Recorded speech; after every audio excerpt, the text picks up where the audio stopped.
और आपको मिलेगा ये half of the tetrahedral wides plus half of tetrahedral wides का मतलब 1/2 इनटू टोटल टेट्राहेड्रल वाइड्स कितनी बननी चाहिए एफसीसी में 8। This is the final arrangement. और यहाँ आ जाएगा यहाँ पे 1 यहाँ पे 1 तो टोटल आपके पास कितना आ गया 8 कार्बन एटम। बेसिकली मेडिकल में ये क्वेश्चन इसीलिए इंपॉर्टेंट हो जाता है कि ये नॉर्मल जेट से थोड़ा वेरी कर गया हुआ, ठीक, इसीलिए ये जेई में भी पूछता है। मैंने बोला मेडिकल दोनों के लिए इंपॉर्टेंट है, याद करके रखना है। फेस सेंटर के अरेंजमेंट में हमारा कार्बन का एटम जाता है, अल्टरनेट टेट्राहेड्रल वाइड्स में भी कार्बन एटम जाते हैं, तो finally it is going to be 8 rather than हमारे पास जो नॉर्मल सिचुएशन होती है उसके हिसाब से। ये हमें याद करके रखना है। सर आप एक बार रिपीट कर दोगे कि आपने 8 टेट्राहेड्रल वर्ड्स कैसे लिखे थे?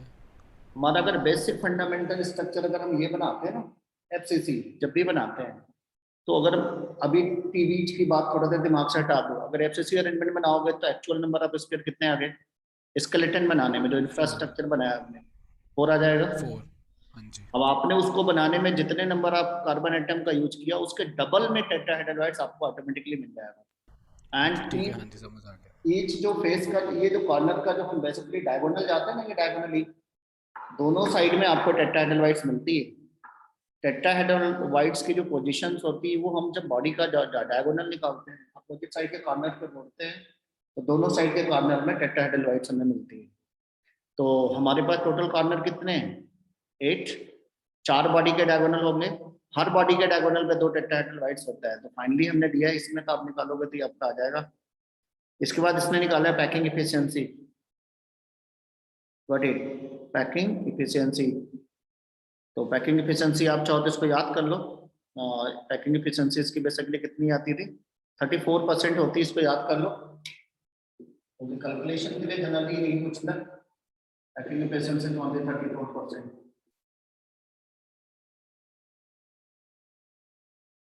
पैकिंग इफिशियंसी इक्वल टू हमने जो बीसीसी में जो काम किया था उसी के कॉन्सेप्ट में इसमें पैकिंग इफिशियंसी निकालना है। और इक्वल टू √3 बाई डिस्टेंस निकालेगा दो दो के बीच का, तो कितना हो जाएगा और इक्वल टू कितना होता था याद है किसी को √3 × 4। पैकिंग एफिशिएंसी के लिए इसी वाले रिलेशन को निकाल के लगाएगा। नंबर ऑफ स्क्वायर हमने निकाल ही लिया, नंबर ऑफ स्क्वायर कितने आ जाएंगे बेटा 8, और उसके बाद हमें एज लेंथ निकालना होगा, तो एज इक्वल टू हो जाएगा 4r/√3, 4r/√3।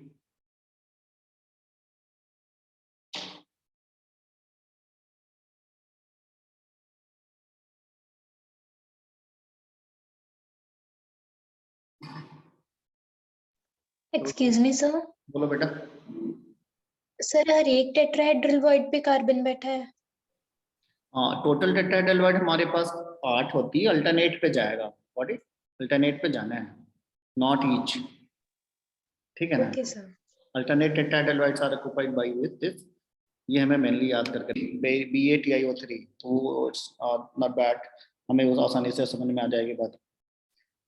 अब उसके बाद कोऑर्डिनेशन नंबर पूछ लेगा, तो कैसे बताओगे, बेरियम आयन का दिया है जैसे, बेरियम आयन कॉर्नर पे बैठा हुआ है, तो कॉर्नर पे अगर कोई चीज आएगा तो उसके सराउंडिंग में कितना आएगा, बोलो 6 आएगा, किसी को डाउट है इसमें। कॉर्नर के रेस्पेक्ट में देखो तो हर कॉर्नर से 3 एज, तो तुम्हें ऐसे दिखता है, उसको अपोजिट डायरेक्शन में बढ़ा देना, so that you will get to know that, है ना। मैं बताऊं इसको कि बना लोगे, तो फिर डाउट तो बोल देना कि उसको मैं बता दूं, ठीक है ना, क्योंकि इसमें सर थोड़ा। एक बार बता दो इसको। चलो मैं दिखा रहा हूँ, शायद अगर पेन चल जाए ऊपर वाले के नाम पे। आज नेट तो माशाल्लाह चल रहा है ये तुम लोगों का तो, वाह वेरी नाइस।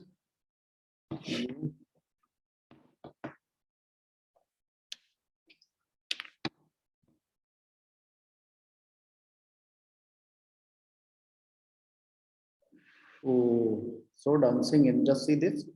मेरी इसमें मेरे को लिखने में मतलब लग रहा है आधे घंटे लगते हैं, कैसे लिखूंगा मैं तो। एक लाइन ड्रॉ करने में पूरा डांस मारा ही है। It's better to go with that you know on the screen जाओ, ज्यादा बेटर है। चलो इसमें मैं बता रहा हूँ कॉर्नर वाला कैसे काउंटिंग करते हैं। ये रूबिस्काइट स्ट्रक्चर वाले की बात करें तो एग्जांपल इसमें लिया बेरियम टाइटेनियम, ये इसमें बोलता है जो ऑक्साइड है दे आर फेसेस पे जा रहे हैं। How many faces are there? 6। उनका कंट्रीब्यूशन कितना होता है? 1/2। व्हाट इट ऑक्साइड आयन की काउंटिंग करेंगे तो 6 × 1/2 कर देगा। फिर कहते हैं what is the barium dipositive ion, because they are going at corner. Now check that how many corners are there. 8 × 1/8 cut जाएगा, 1 आ जाएगा। और टाइटेनियम की बात करेंगे तो titanium is going at body centre, means octahedral wides में जा रहा है। और ये बॉडी का जो डायगोनल एकदम सेंटर में होता है, ये मैंने सिखाया भी कैसे करते हैं। ऊपर का फेस है, नीचे का फेस, इसको आपस में कनेक्ट कर दो, इधर का फेस इससे कनेक्ट कर दो, ऐसे फ्रंट और बैक। यहाँ पे पॉइंट आएगा जहाँ पे कौन बैठा हुआ है? Titanium. This is the titanium. Titanium is going to sit in octahedral voids. तो मैं अगर तुमसे कोऑर्डिनेशन नंबर की बात पूछ रहा था कि मेरे को इसकी कॉर्नर की बात, कॉर्नर पे कौन बैठ रहा है? बोलो। बेरियम। व्हाट इट सारे कॉर्नर पे कौन बैठ रहा है? बेरियम डाइपॉजिटिव है। तो बेरियम की काउंटिंग तो मैंने आपको बता दी। बेरियम कितना होगा? 8 × 1/8, ये मैंने निकाला कॉर्नर से। और बेरियम के सराउंडिंग में कौन आ रहा है? फेस के सारे सेंटर में all the face centre are going to occupied by oxide ion. Oxide ion सारे के सारे फेस सेंटर में रहेगा, ठीक है ना। तो अब ये फेस का जो बेसिकली ये जो पॉइंट होता है, ये इसके जो कांटेक्ट में रहेगा, इसके कांटेक्ट में रहेगा। अब यहाँ पे कितनी नंबर ऑफ फेसेस आप बना सकते हो? सोचो इस पर्टिकुलर कॉर्नर के रेस्पेक्ट में कितनी नंबर ऑफ फेसेस बनेंगे? कितनी फेसेस बनेंगी पर्टिकुलर कॉर्नर से? 6 बन जाएगी कि नहीं? कोई डाउट है किसी को तो बोलो। 6 बनेगी कि नहीं बेटा? मैं दिखा रहा हूँ यहाँ पे, ऐसे करके देखो। ये मैंने बना दिया और मेरे को ऐसे बनाना है, ऐसे आगे बढ़ा दो। ये यहाँ पे अगर फेस का सेंटर में कौन बैठ रहा है? मान लो ऑक्साइड आयन बैठा हुआ, तो यहाँ पे भी तो ऑक्साइड आयन बैठा हुआ। ये बेरियम आयन है, बेरियम आयन के लिए ये भी कांटेक्ट में, ये भी कांटेक्ट में। फिर इसके बाद ऐसे ही हम यहाँ पे 2 रूम और बना लो, मतलब यहाँ पे ऐसे 4 हमने बना दिए। इसका भी फेस के सेंटर में तुम्हारे पास कौन बैठेगा? Oxide ion. इधर भी ऑक्साइड आयन बैठेगा। इसका भी कोऑर्डिनेशन नंबर में मैं देखो कि सारे कांटेक्ट में। वन मोर भी यूज देयर यू नो। आप ये और कोई ऑप्शन हो सकता है? Is there any more possibility? Direct contact में आने की कोई और पॉसिबिलिटी दिख रही है किसी को? 4 तो मुझे दिख रहे हैं, है ना, फेसेस जो बन रहे हैं। Got it? 4 बेरियम के सराउंडिंग में ऑक्साइड आयन कितना आएगा? किसी को डाउट है इसमें? 4 आएगा, क्योंकि पर्टिकुलर कॉर्नर से डायरेक्टली कांटेक्ट में अगर हम देखेंगे तो फेसेस को ही काउंट करना है, क्योंकि फेस का ही सेंटर इससे डायरेक्टली कांटेक्ट में रहता है। तो बेरियम आयन इसमें 2 पॉइंट लिखा हुआ है, आप देख लो, उसमें पढ़ लेना। Barium ion is surrounded by, C वाला पॉइंट देखो बेटा लिखा हुआ, द अदर ऑक्टाहेड्रल वाइड्स पे दिया है। Barium ion are surrounded by 4 oxide ion. What it?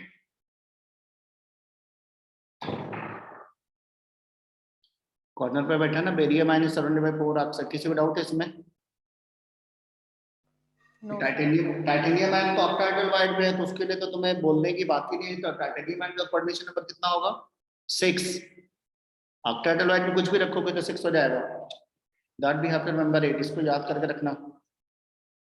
What it?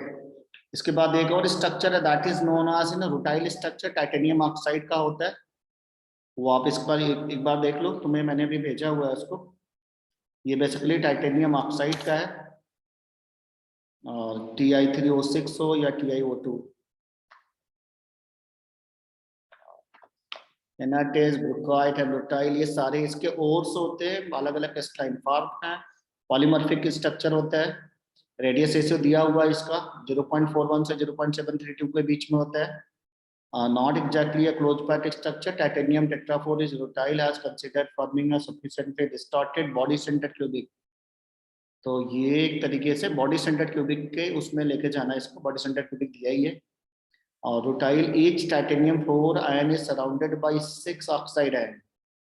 and each oxide and surrounded by 3 titanium core arranged at the 3 corners of plane triangle. ये जो structure नीचे दिया है ना, इसको पकड़ के तुम्हें करना पड़ेगा। नीचे जो स्ट्रक्चर दिया है उसके बेस पे इसने दिया है। एक दो पॉइंट इसमें से नोट कर लो। ये मैंने बोला ये पार्ट हमें याद करने वाला है, इसमें हमें कोई दिमाग ज्यादा लगाने का भी काम नहीं। आप इसको जैसे डाटा बैंक है ना, वैसे वैसे इसको याद कर लो, ज्यादा अच्छा होगा। इसमें जो एक इम्पोर्टेंट पार्ट है, that is the plane of symmetry. We are going to discuss the art part, you know, that is the plane of symmetry. Plane of symmetry दिख रही है सबको? देखो एक बार, what is the plane of symmetry actually? Anyone?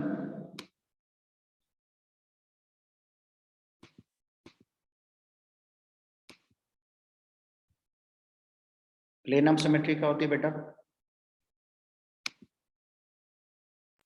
Sir किसी plane से जब किसी सॉलिड को 2 इक्वल हाफ्स में डिवाइड कर सके। हाँ जी, हाँ जी, हाँ जी।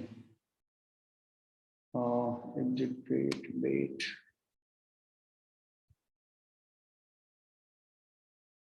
मैं सोचा था स्ट्रक्चर अगर खुल जाता तो ठीक था, जल्दी जल्दी हो जाएगा। सारे लोग स्ट्रक्चर थोड़ा ध्यान से देखो ना, प्लेन ऑफ सिमेट्री वाले स्ट्रक्चर वेरी क्विकली। दिख रहा है सबको?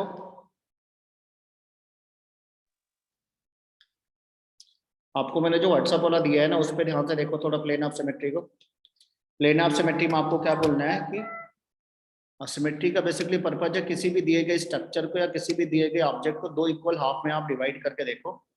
उसके लिए आप प्लेन ड्रॉ कर सकते हो, लाइन ड्रॉ कर सकते हो। There is so many options for that, you know, what we can do. इसमें हमें कुछ भी देखते हैं यहाँ पे, बेसिकली इसमें नहीं मिल रहा है। मुझे तो बोर्ड भी कराना पड़ेगा क्योंकि मेरा याद ना नेट बहुत स्लो है, मतलब माइंड ब्लोइंग लेवल से स्लो है। I can not imagine even कि क्या पॉसिबिलिटी हो सकती है। ऑब्जेक्ट मेरे पास मान लो बुक है, मेरे पास कोई भी चीज है, मेरे पास मोबाइल है, हमें इसको करना है 2 इक्वल हाफ में डिवाइड करना है। तो आपके पास एक प्लानिंग होनी चाहिए, कैसे कैसे कर सकते हो। ऐसे कर सकते हो हॉरिजॉन्टल, वर्टिकल, या यू नो कॉर्नर से कॉर्नर को आपने मिला दिया, डायगोनल प्लेन में जा सकते हो। There is so many ways, you know. तो आपको दिए गए किसी भी क्यूबिक को कितने साइड से इक्वल हाफ में डिवाइड करना है, उसको बोलते हैं बेसिकली प्लेन ऑफ सिमेट्री। तो प्लेन ऑफ सिमेट्री में आप अगर देखोगे तो मैंने आपको जो नोट्स में देखो है कि नहीं, हरलेन दिख रहा है उसमें बेटा? Is there? यस सर है। उसमें देखो कि है। काउंटिंग कैसे करनी है। बेसिकली हमें काउंटिंग पर दिमाग लगाना है ना। प्लेन ऑफ सिमेट्री में टोटल अगर देखोगे तो total 23 elements of symmetries are there. There is 23 elements of symmetry, और 23 एलिमेंट्स ऑफ सिमेट्री में प्लेन ऑफ सिमेट्री है। एक रेक्टेंगुलर प्लेन ऑफ सिमेट्री होगा, वो कितनी आती है तुम्हारे पास? How many rectangular plane of symmetries are there? बोलो, कौन बताएगा? How many rectangular plane of symmetry?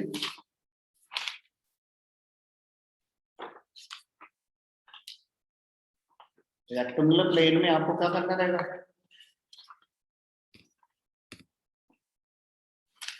Sir 3 हो गए। हाँ 3 हुआ। हमें क्या करना पड़ेगा? 2 फेसेस को, कोई भी 2 फेस ले लो, उनको फेसेस को आपस में कनेक्ट कर देना। चलो इसमें देखते हैं। देखो अपने पास ऐसे कोई भी क्यूबिक डायग्राम बना दो। ठीक है, ये मैंने बना दिया। हमें रेक्टेंगुलर प्लेन सिमेट्री निकालनी है। तो रेक्टेंगुलर के लिए आपको क्या करना पड़ेगा? पहले तो आप अपनी इसकी काउंटिंग में कर देना 1 2 3 4 5 then 6 then 7 then 8। हमारे पास दिमाग में रहना चाहिए कॉर्नर कितने रहते हैं बेटा? कॉर्नर 8 होते हैं। फेसेस कितने होते हैं? फेसेस कितने होते हैं? 6। एज सेंटर कितने होते हैं? एज कितना होता है? Edge how many edges are there? 12। किसी को डाउट है इसमें? 12 एजेस आर देयर। तो मैंने को अगर रेक्टेंगुलर प्लेन ऑफ सिमेट्री निकालनी है तो आप इसको ना ऐसे सारे एज से बेसिकली ऐसे ऊपर से नीचे की तरफ ऐसे कनेक्ट कर दो। This can be considered as one of the rectangular plane of symmetry. यानी एक हमारी अगर रेक्टेंगुलर प्लेन ऑफ सिमेट्री बना रहा है तो 2 फेस को तो यूटिलाइज कर लिए कि नहीं कर ली? नहीं समझ में आई बात है ना? पक्का नहीं समझ में आया होगा। एक अगर आपको रेक्टेंगुलर प्लेन बनानी है तो आप कितने फेस यूज करते हो? 2 फेस। अब आप देखो तुम्हारे पास फेस कितना है, मैथ लगानी फटाफट बनेगा एकदम से, मतलब आप खुद से समझ लोगे। आप बोलोगे सर हमारे पास फेस कितना है बेटा 6 डिवाइड बाई 2 कितना हुआ। तो अगर मैं रेक्टेंगुलर प्लेन बनानी है रेक्टेंगुलर प्लेन कितनी बनेगी बोलो 3। किसी को डाउट इसमें बनने बन जाएगा कि नहीं बेटा दो समझ में आया? आ गया नहीं समझ में आया मुझे। अभी नहीं समझ में। देखो हमारे पास जो क्यूबिक है जो रूबिक्स नहीं आता जो हम लोग क्यूब घुमाते रहते हैं ना क्यूब या बुक ले लो कोई भी चीज। हाँ जी सर। मेरे पास मान लो बुक है मेरे को ये कह रहा है इसको एक क्यूब मान लो कहते हैं इसको कितनी तरीके से कट कर सकते हो। रेक्टेंगुलर प्लेन का मतलब हमारे पास ये पूरे क्यूबिक को 2 पार्ट में डिवाइड करना है। कहते हैं कि हम एक प्लेन ड्रॉ करेंगे इन बिटवीन इस पॉइंट पे सो दैट ये दो इक्वल हाफ में डिवाइड हो। तो 1 2 3 4 5 में यहाँ पे एक सेंटर ऐसे निकाल दो एक सेंटर यहाँ पे एक सेंटर यहाँ पे 4 2 ऊपर का 2 नीचे 4 मतलब 4 2 2 4 एक सेंटर को कनेक्ट कर दो। फिर उनको एक प्लेन मतलब तुम जिस कमरे में बैठी हो ना उसका पार्टीशन कर दो। ऐसा सोचो पार्टीशन करके उसको 2 भाग में डिवाइड कर देना है तो ये दोनों आइडेंटिकल नहीं हो जाएगा दोनों। Yes sir. तो ये कहते हैं ऐसा करने के लिए आपने कितने मतलब फेसेस को कनेक्ट किया। एक छत को मैंने जोड़ा किससे जमीन से मतलब बेस से फ्लोर से तो 2 आपने यूज किया कि नहीं। Yes sir. एक प्लेन ड्रॉ करने के लिए हम एक फेस ऊपर वाली एक फेस नीचे वाली तो मैंने यूज कर दी दोबारा इसको रिपीट नहीं करना लगा।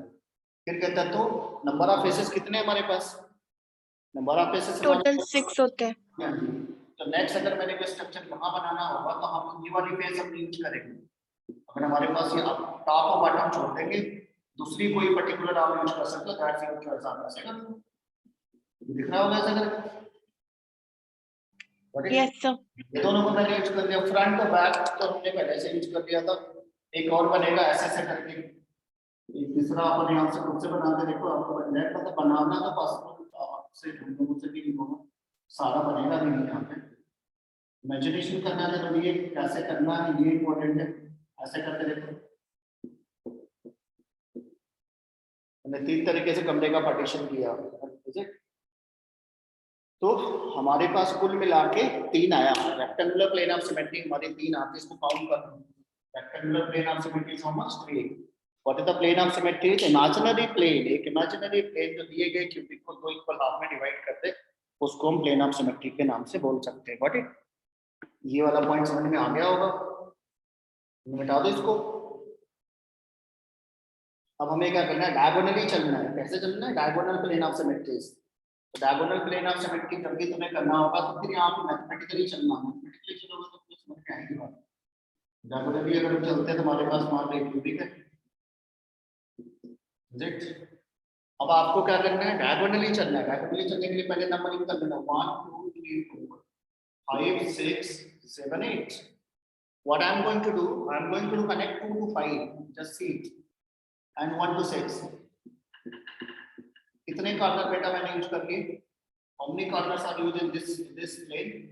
कॉर्नर की बात करें तो 4 आया कि नहीं आया नहीं आया पक्का नहीं समझ में आई ना बात।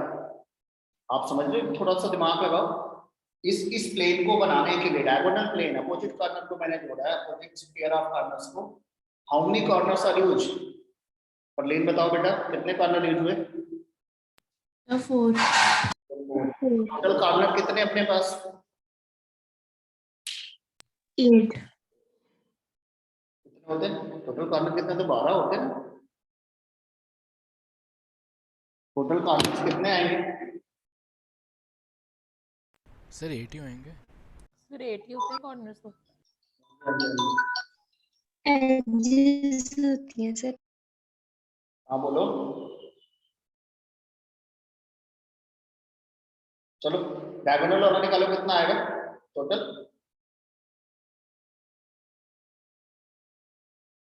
डायगोनल प्लेन ऑफ सिमेट्री कितनी निकलेगी कितनी आ गई इसने तो निकाले हमारे पास टोटल 6 निकाले है ना 6 डायगोनल प्लेन ऑफ सिमेट्री निकाली है। चलो ठीक है कोई बात नहीं अभी हमने एक ऐसे बनाया 1 2 5 6 एक हम क्या कर सकते हैं 3 4 7 8 का कॉम्बिनेशन कर सकते हैं 1 2 5 6 फिर ये 3 4 8 7 3487 को जोड़ो तब भी बन जाएगा। एक और तरीका है ऐसे 1 3 पकड़ के इसको 8 5 मिला दो 1358। बात समझे ना मेरी 1 3 1 को कहां से कनेक्ट करना है इससे 8 वाले से ऐसे करके। एक और बन सकता है 2 4 को 7 8 से 2 4 7 8। और कौन कौन सा बचा देखो फटाफट कितना अभी तो हमारे पास 4 बना और कितना बनेगा सर 2476 नहीं होगा? हाँ बोलो बेटा 2476 होना चाहिए। 2476 2478 कैसे आएगा 76 आएगा ठीक है। और सोचो फटाफट 4 5 1 7 भी हो सकता है 4 5 1 7। हाँ बन तो गया। और क्या बचा बेटा 3 6 2 1 नहीं 3 6 2 8 3 6 2 8 आ गया ठीक। वाह thank you so much thanks you all मिल गया। ये 4 पॉइंट्स को पकड़ के मिला लेना 1 2 5 6 1 2 5 6 को जोड़ देना फटाक से रेक्टेंगल बना के रेक्टेंगुलर प्लेन बन जाए मतलब डायगोनल प्लेन बना रहे हैं अपोजिट कॉर्नर को पकड़ रहे हैं। फिर मैंने इसको जोड़ा 3 4 8 7 3 4 ले लिया इधर का 7 8 ले लिया है ना। इसका 3 4 ऊपर वाला इसका 7 8 ले लिया तो जो 1 2 लिया था 5 7 6 ले लिया 1 3 5। देख लो इसमें बन रहा है ना 6 आया कि नहीं है। तो ये लिख देना हमारे पास जो प्लेन ऑफ सिमेट्री थी नॉर्मल प्लेन ऑफ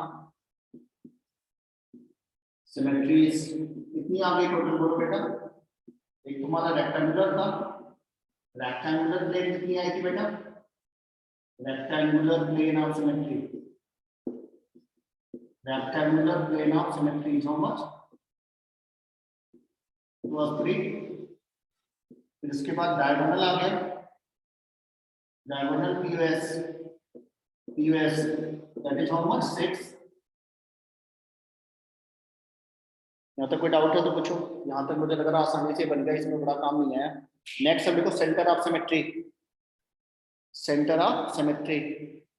बता दो मैं इसको सेंटर ऑफ सिमेट्री निकालोगे। सेंटर ऑफ सिमेट्री निकालने के लिए क्या करना है जो मैंने सिखाया था बॉडी का डायगोनल जो निकालते हैं आप पूरे क्यूब को पकड़ लेना ऐसे करके। सेंटर ऑफ सिमेट्री का मतलब आपको एक ऐसा पॉइंट जनरेट करना है that will be at equal distance from all corner. इसको करने का तरीका होगा ना अपोजिट साइड के कॉर्नर्स को ना आपस में मिला दोगे तो इंटरसेक्शन आएगा वहां से ये जो पॉइंट होगा सारी तरफ से इक्वली डिवाइड हो जाएगा। This is the point at equal distance from all corner। इसको क्या बोलेंगे यहाँ से क्या मिलेगा तुम्हें COS centre of symmetry. What है यहाँ तक कोई प्रॉब्लम नहीं है सेंटर ऑफ सिमेट्री में। डायग्राम देख लेना बेटा उसमें दिया हुआ है।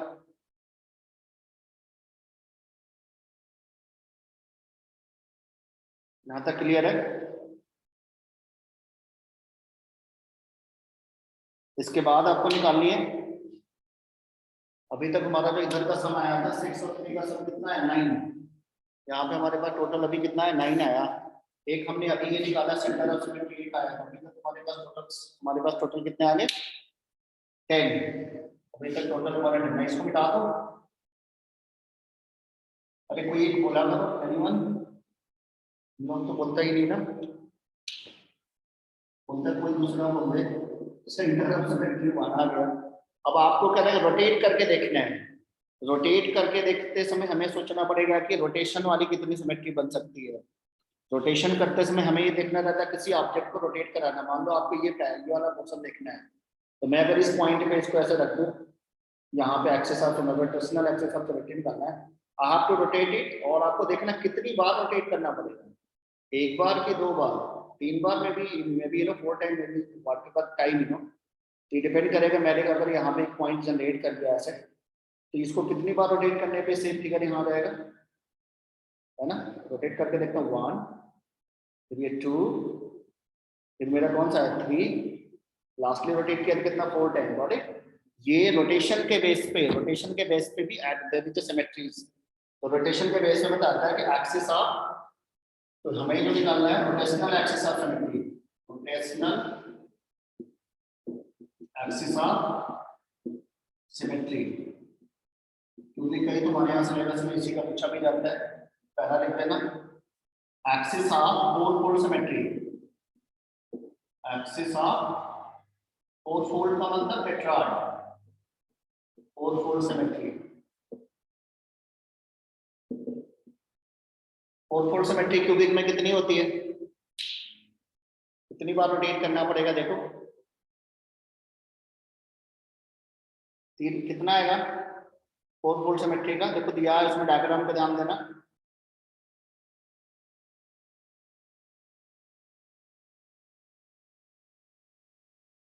मिल रहा है?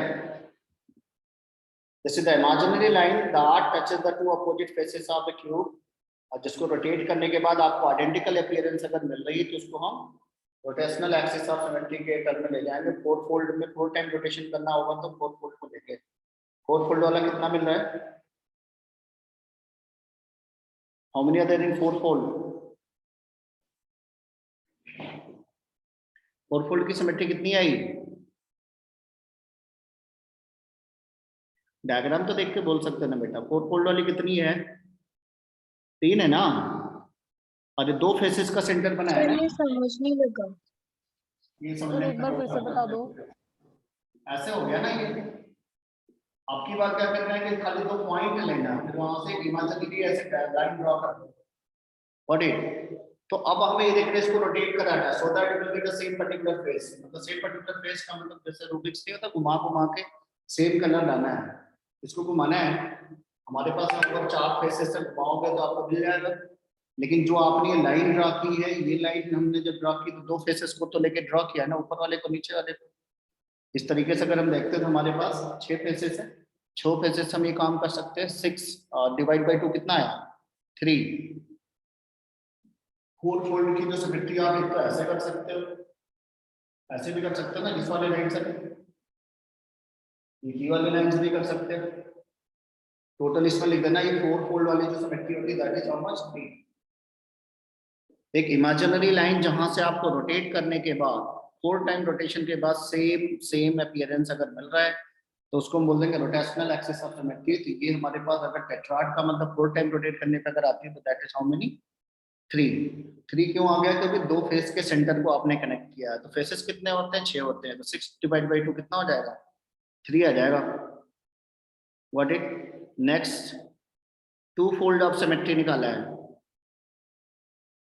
तो let us count that 2 fold of symmetry कितना बने, कौन बताएगा? नितिका, हरलीन कौर, एनीवन? दिमाग लगाओ, मान्या। आप 2 फोल्ड का मतलब 2 बार खाली घुमाने से वो पूरा वापस आ जाए। 2 फोल्ड ऑफ सिमेट्री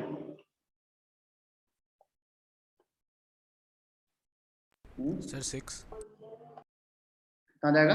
6 आएगा। 6 कैसे आ गया? Yes sir.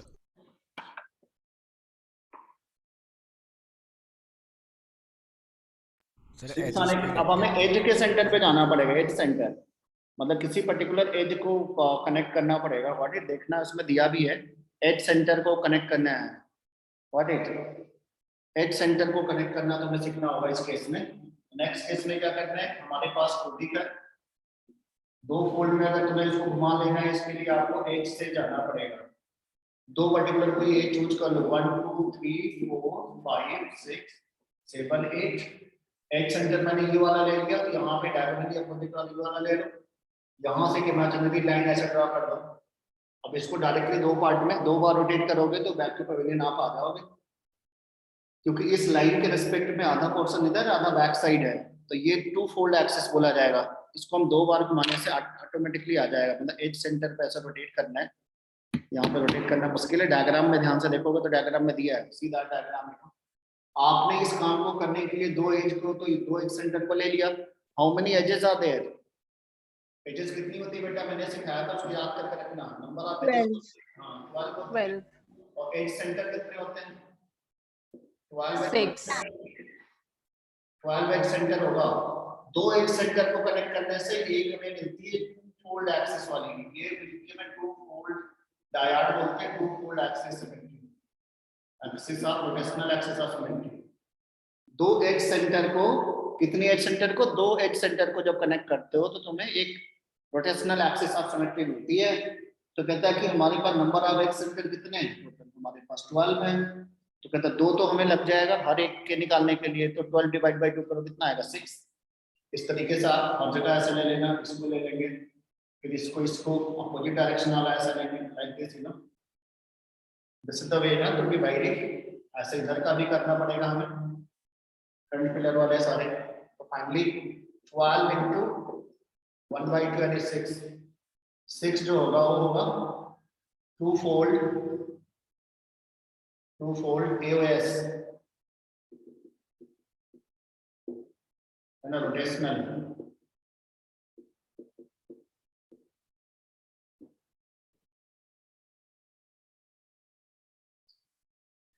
कितना हो गया ये 6 आ गया। तो चलिए 6, अब टोटल कितना हो जाएगा 9 हमारे पास पहले से, 9 + 1 10 था ना, टोटल 10 था। अगर हम टोटल काउंट करें तो हमारे पास पहले भी 9 + 1, तो टोटल कितना था 10। और अभी अब हमारे पास कितना और आ गया 6 और आ गया। Got it. 2 फोल्ड का हमने निकाल लिया, दैट इज टोटल हमारे पास कितने आ गए। अब हमें चाहिए 1 more इज लेफ्ट। काउंट करो टोटल कितना आया। सर 4 फोल्ड वाला एक बार फिर से बता दो, समझ नहीं आया। 4 फोल्ड का पर फोल्ड का मतलब होता है कि मान लो मेरे पास, मैंने बोला जैसे बुक है, गॉट इट। अब आप कोई रूबिक्स ले लो, जैसे हमारे होते हैं ना मल्टीपल कलर वाले, उस पर नंबरिंग डाल देना। तो रूबिक्स तो यहाँ पे पॉसिबल है नहीं, मैंने बुक ले लिया, मान लो ये चीज तुम्हें ना वापस लाना है, तो कैसे लाओगे, यहाँ से मैंने पॉइंट ड्रॉ कर दिया। अब आप इसको रोटेट कराओ, आप एक बार रोटेट कराओगे तो ये वाला पोर्शन आ जाएगा, 1 टाइम हुआ अभी ये। फिर से रोटेट कराओ, ये 2 टाइम हुआ। फिर से रोटेट कराओगे तो फिर 3 टाइम। मेरे को इस बुक को 4 टाइम रोटेट करना पड़ रहा है थ्रू दिस पॉइंट। इस पॉइंट से अगर मैं देखूं, इस बुक को पूरी तरीके से 4 टाइम रोटेट करना पड़ता है। तो एक इमेजिनरी लाइन जहां से जब आप उस पर्टिकुलर क्यूब को रोटेट कराओगे, तो how many time is required to be rotated so that you will get the repetition of same particular phrase. Same अगर आ रहा है तो हम उसको बोलते हैं basically what it.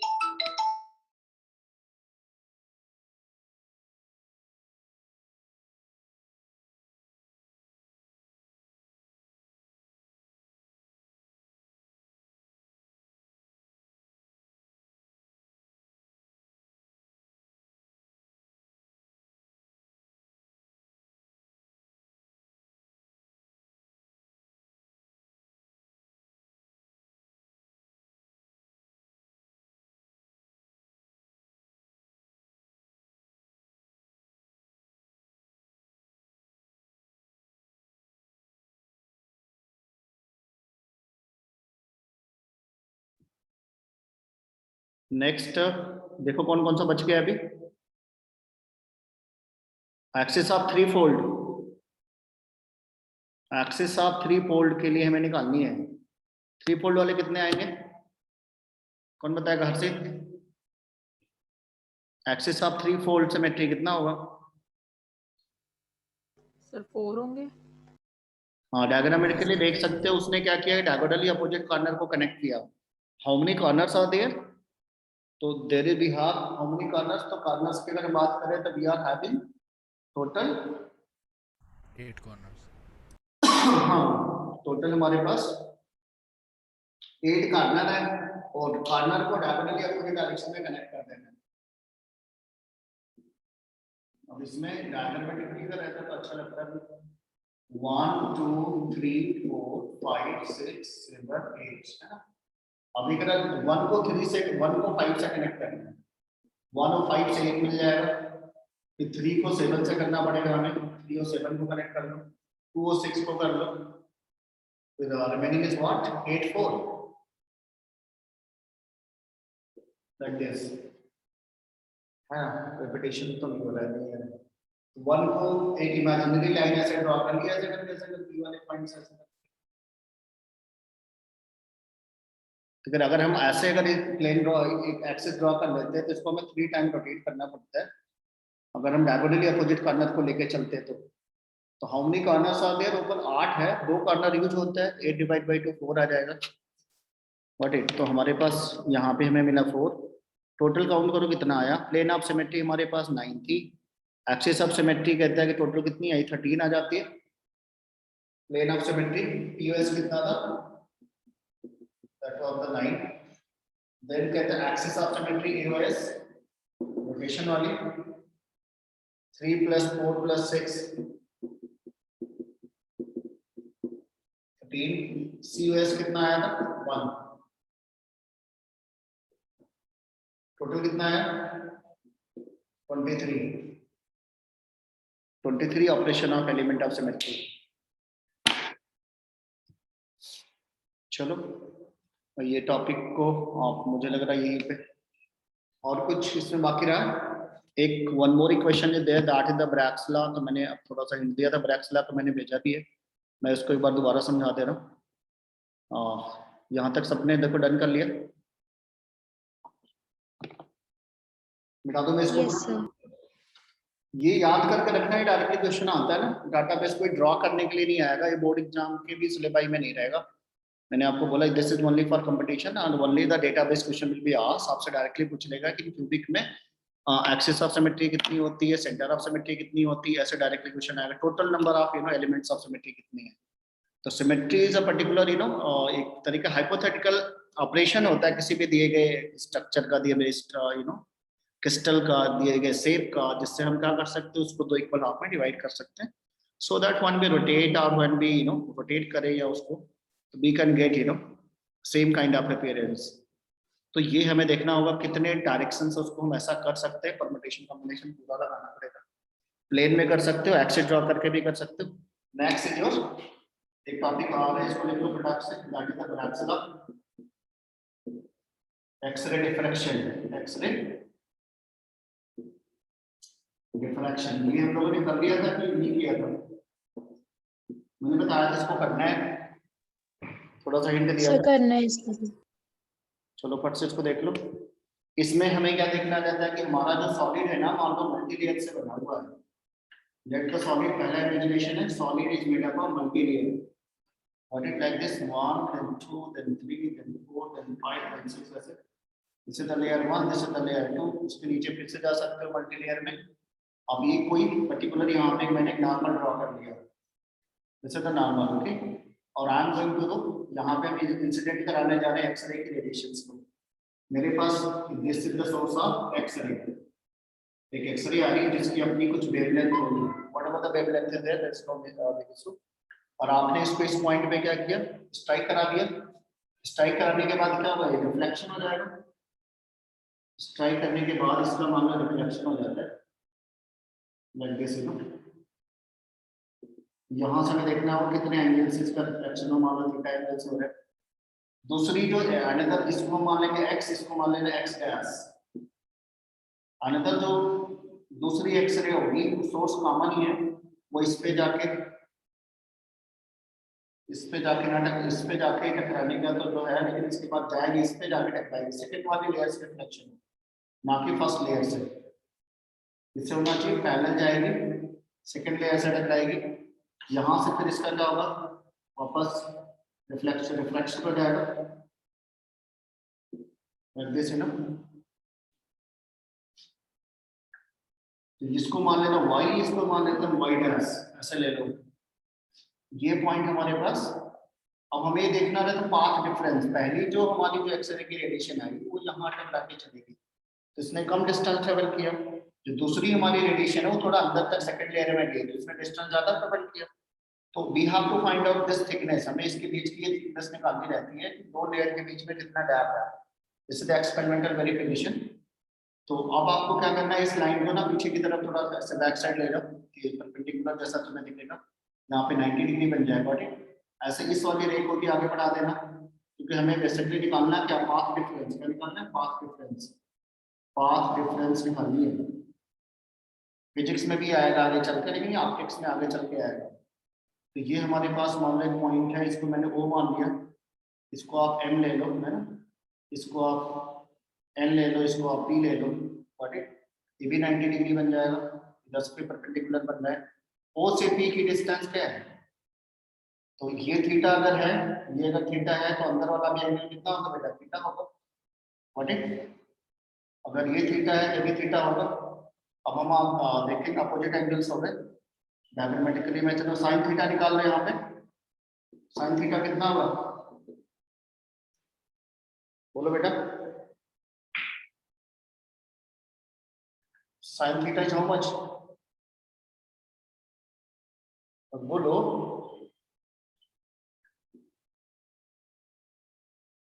Sine theta कितना आता है और से। perpendicular upon hypotenuse. हाँ जी हाँ जी। और परपेंडिकुलर बाई हाइपोटेन्यूज ले लो। परपेंडिकुलर कितना है बोलो। MP upon OP. हाँ जी हाँ जी। MP divided by OP। OP की डिस्टेंस हमें मालूम है। OCP कितना माना है ये थिकनेस D मान लिया। MP हमें MP यहाँ पे है। This is going to be sin theta. MP कितना होगा M से B की जो डिस्टेंस अगर हम इसके टर्म में निकालना चाहें तो लिख सकते हैं MP is equal to D sin theta. What it. अब आप अगर दोनों रे को देखो तो यहाँ से यहाँ तक ही पैरेलल रही, यहाँ से भी इसका रिफ्रैक्शन में डिफ्रैक्शन जो हो रहा है वहां पे भी पैरेलल जा रही है। ये एक्स्ट्रा पाथ यहाँ पे अंदर ट्रेवल कर रही है वाला पाथ ये वाला पाथ। तो पाथ डिफरेंस अगर निकालते हैं ना दोनों का what we can calculate path difference. तो पाथ डिफरेंस कितना होगा दोनों का MP प्लस PN।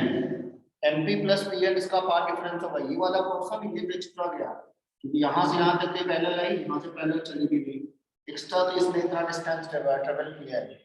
तो अगर दोनों का पाथ डिफरेंस किसका मैं निकालूं y डैश बिगर वेव है x डैश थोड़ा छोटी है। दोनों का अगर पाथ डिफरेंस निकालना है तो what I told that the path difference will be how much. Anyone बोलो बेटा कितना आएगा पाथ डिफरेंस। पाथ का डिफरेंस कितना आएगा एनीवन बोलो बेटा। Path difference will be this extra distance MP plus बोलो PN। और MP और PN हमारे क्या होंगे दोनों सेम टू सेम रहेंगे। तो सेम टू सेम आप देख सकते हो ये डिस्टेंस है दोनों डिस्टेंस हमारी सेम ही रहेगी। तो MP हमारे पास कितना है MP को तुम चाहे PN लिख लो चाहे PN को MP लिख लो दोनों तो हमारी डिस्टेंस सेम ही है। MP कान पे रिटर्न आ सकता है इक्वल है इक्विवेलेंट टू द PN और इसको 2MP लिख सकते हो। MP प्लस MP कितना लिखा जा सकता है 2MP। तो MP की वैल्यू हमें मालूम है MP कितना है D sin थीटा। यहाँ पे वैल्यू डाल दो 2 sin थीटा हो जाएगा। और पाथ डिफरेंस यहाँ पे बोलता है जो पाथ का डिफरेंस है उसमें है तो baby is going like this you know.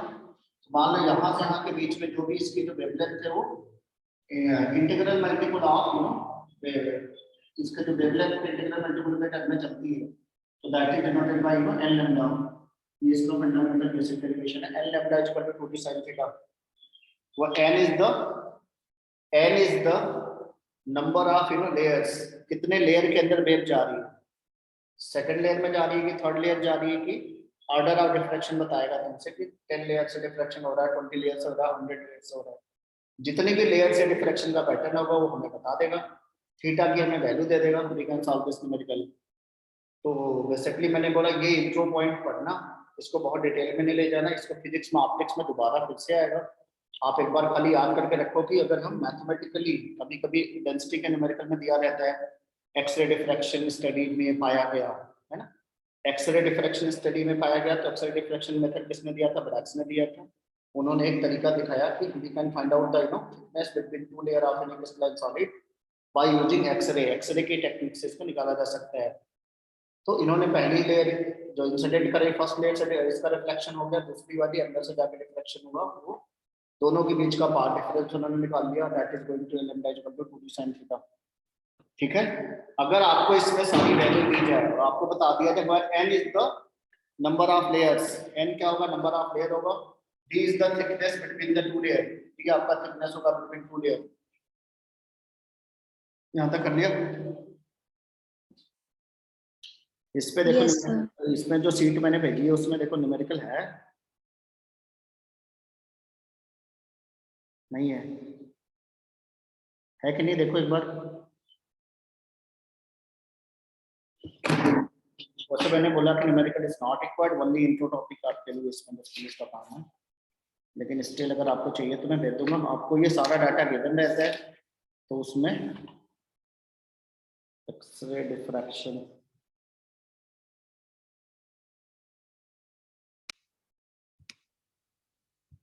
Next बनाओ फटाफट, देखते हैं। नेक्स्ट 5,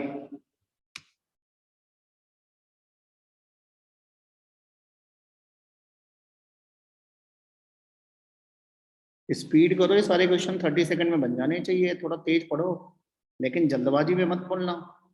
जल्दी पढ़ने के चक्कर में 1 मिनट से ज्यादा का इसमें आंसर नंबर नहीं सर देना। ऑप्शन ए 5th का। पॉलीमॉर्फिज्म। ठीक है, existence of substance in more than one solid modification is known as any compound, allotropy in solid, ठीक है, पॉलीमॉर्फिज्म, ठीक है। नेक्स्ट, सॉलिड का केस है तो पॉलीमॉर्फिज्म में ही जाना है। नॉन मेटल ऐसा होता है तो हम उसको एलोट्रॉपी भी बोलते हैं। नेक्स्ट, छठा, what is not the property of solid? Option A. A option. Always नहीं हो सकता। Biggest intermolecular force of attraction, naphthalene ball है। आइस से, आइस में तो हाइड्रोजन बॉन्डिंग है। सोडियम क्लोराइड में तो आयनिक हो गया, सोडियम क्लोराइड आयनिक है। फास्फोरस हमारा वो भी नेटवर्क सॉलिड जैसा रहेगा।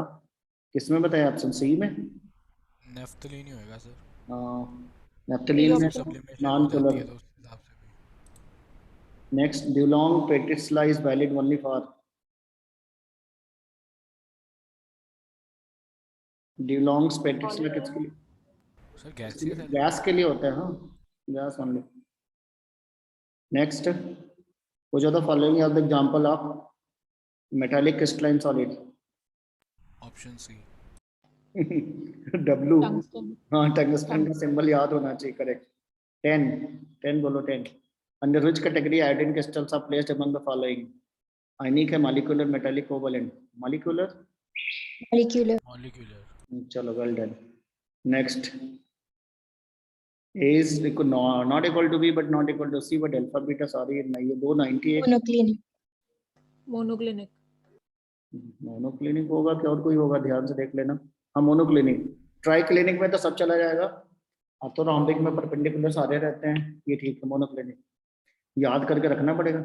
Next, most unsymmetrical structure, triclinic. Triclinic. Triclinic. Revise lattices कितने होते हैं? 14। 14 टाइप्स। Very good. नेक्स्ट 14 का होगा, बताओ। नेक्स्ट, सिंपल क्यूबिक में 8 unit cells. 8 unit cell. Next 15, A centre 1/2 part ना, 1/8 पार्ट। 1/2। ए सेंटर है ना, 1/2। कॉर्नर का पूछा था, कॉर्नर। कॉर्नर्स के पीछे। 1/8। नेक्स्ट, ये in the face center cubic, an atom of the face center is shared by 2 unit cell. 2 unit cells. 2 unit. 15, 17, half 1/2 part. 18, 1 unit cell. 1 unit cell. 19, face centre. FCC. FCC.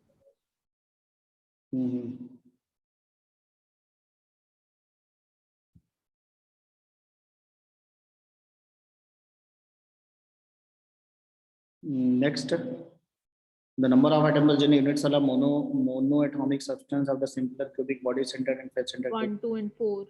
Option B. Among the solid, the highest melting point is established by Covalent solids. Covalent solid. Network बना लेता है ना, इसलिए exceptionally high हो जाता है। Next, the N type semiconductor कब बनता है? When silicon is doped with another element having how many electron? Silicon से ज्यादा होना चाहिए क्योंकि नेगेटिवली चार्ज। 5। 5 होगा। सिलिकॉन के पास 4 होता है ना, उससे एक ज्यादा होना चाहिए। 23, glass. Glass. Non crystalline solid, ठीक है, तो सारा सॉल्ट ही है। 24, ये सब बन जाएगा। ये सीट तो हमको लग रहा है फटाफट बन जा रही है ना, आपसे ही फटाफट बनने वाली सीट है। थोड़ा आगे बढ़ते इधर, थोड़ा रैंडमली चलते हैं आगे। कहाँ से चलोगे? जहाँ से 44 कीजिए।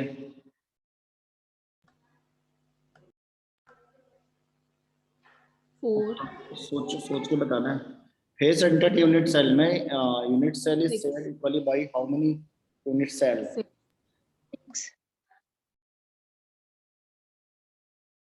Option D.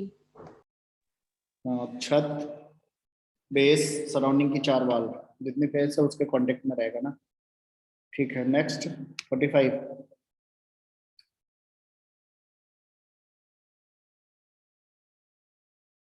अब इसमें रेशियो याद होना चाहिए 0.414 आर 0.414। हाँ ठीक है, और टेट्राहेड्रल होता है तो 0.225 हो जाता है। Yes sir. नेक्स्ट 46 बताओ बेटा, स्ट्रक्चर बेस्ड क्वेश्चन है।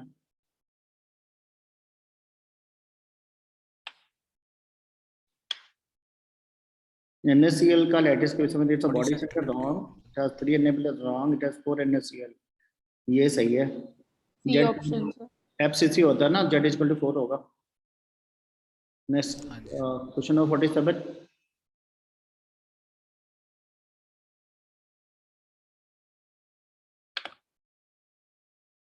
Sir C. Option C. हाँ वेरी गुड। इसका भी टेट्राहेड्रल का, हाँ टेट्राहेड्रल सही है। सर 45 में भी ऑप्शन नंबर ए नहीं होगा, उन्होंने मैक्सिमम पूछा था, वो 0.414 लीस्ट रेशियो नहीं है ऑक्टाहेड्रल वॉइड्स की। बहुत सही दिमाग लगाए, देखो जल्दबाजी में ही होता है, देखो तुम लोग गलती की हो। रेडियस ऑफ द मैक्सिमम वाली मिनिमम तो ठीक है, रेंज रेंज हमें याद है ना, मिनिमम 0.414 से लेकर 0.732 होता है ना। Hello, yes sir. Radius ratio के बेस पे fitted in octahedral void of the cubical close octahedral voids. ठीक है, कोऑर्डिनेशन नंबर 6 जो का रेंज जो होता है ना, मिनिमम 0.414 सही था, मैक्सिमम पूछेगा तो दैट इज गोइंग टू ना 0.732 के बीच में।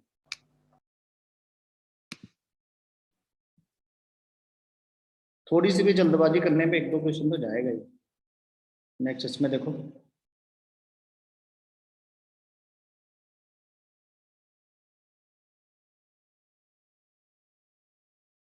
ये वाली सीट बन जा रही, मतलब कोई इसमें प्रॉब्लम नहीं है, दूसरी सीट में खोलो, देख लो इसमें एक बार ऐसे रैंडमली देखो। 53, 54, 54 देखो, 54 बन जाएगा।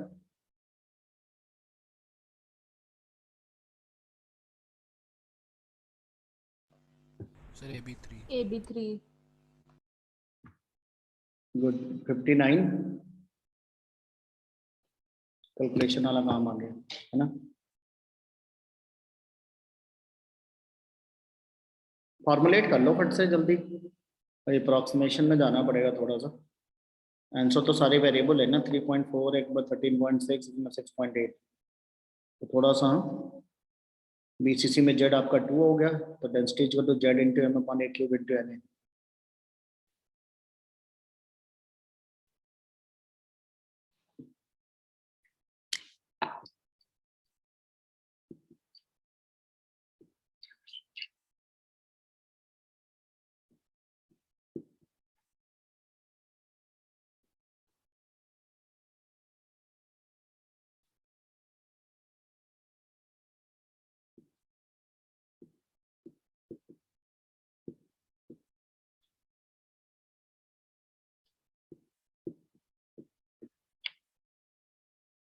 सर 6.81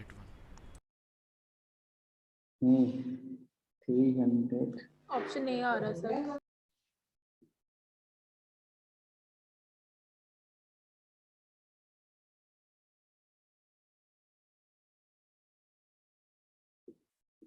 और किसी का है? सर ए ऑप्शन ही आ रहा है।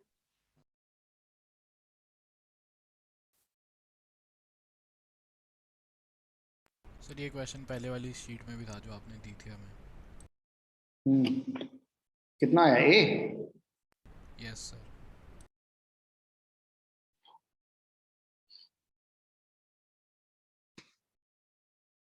ये ज्यादातर तो क्वेश्चन सब कॉमन ही मिलेंगे, ऐसा कोई टेंशन नहीं है, लेकिन हमें बस रेंज जितना ज्यादा प्रैक्टिस करके रखो उतना बेटर होता है।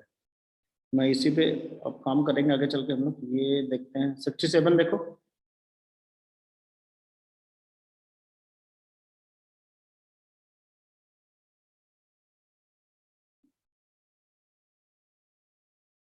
Thallium chloride is similar to caesium chloride. Structure of caesium chloride याद होना चाहिए, बॉडी सेंटर्ड होता है। D option 0.7322 to 1।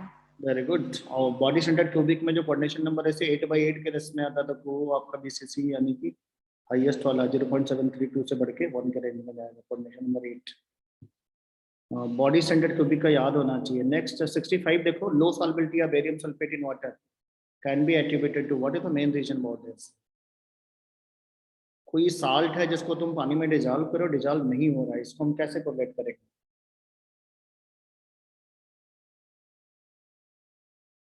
इसका मतलब कि जो साल्ट है उसकी लैटिस एनर्जी हाई है, is it? Option A. High lattice energy है, और तो कुछ इसने दिया नहीं।